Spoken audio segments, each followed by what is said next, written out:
Hey everybody, welcome back to Tailwater Outfitters. And how the heck do you do that? Today, we want to find out how the heck do you not throw wind knots?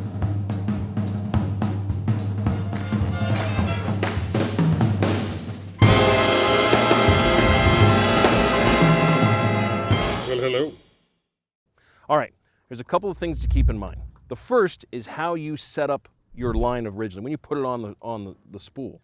A couple of things to keep in mind. Number one, you either want to put backing on, so that's monofilament backing first, and then tie your braid to that, or you want to put some electrical tape, or you can even, a lot of reels now will come with a rubber gasket on there that gives the braid something to bite into. If it's perfectly smooth metal, there's a good chance that line is going to spin on the spool and you're going to throw wind knots. Another thing you want to do too is when you put it on, make sure not to put your line on backwards. Even with braid, if the line, if like on this spool here, for instance, this line is on like this, so I want it coming off the other spool so it's not going against the natural curvature in the line. All line, even braid's got a little bit of memory to it, so you don't want to go backwards on it. And then let's talk about the cast. So we're out here freezing our butts off. One thing I want to do is I don't want to overfill my spool, but when I cast this thing, okay, I'm gonna throw it. Right before the line hits the water, I'm gonna stop it with my hand. I'm gonna flip the bail by hand, and I give it a quick little tug to make sure that the line is in the roller bearing. And then,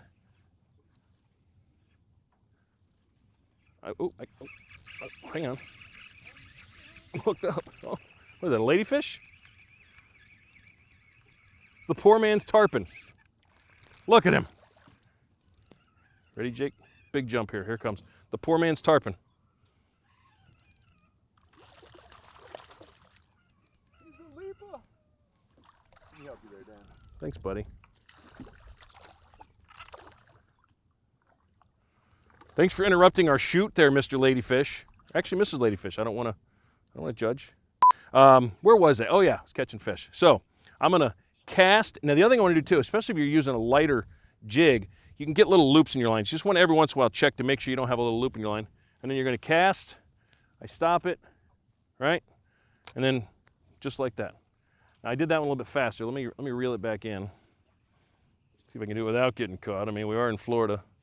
For those of you sitting in Wisconsin right now that are freezing your butts off, we are fishing in water that we don't have to cut a hole in. Here we go. Ready now? This is because I've done this so much. This is like in real time. Okay, ready? Here we go. I'm gonna cast.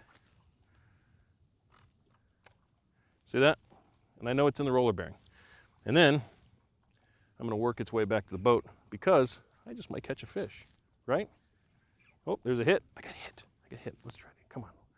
One more time. Can we get one more? One more for the camera? Come on, man. Anyway, that's a great, so those are your things you want to do to make sure you can at least help not throw wind knots. Number one, put your line on right. And then number two, when you cast, right, you're gonna throw, stop it with your hand, flip the bail and make sure that line gets into the roller bearing and you're good to go. Thanks for watching. Make sure you subscribe. And you can find out how the heck to do a lot of other things right here at Tailwater Outfitters. I came from the mud. There's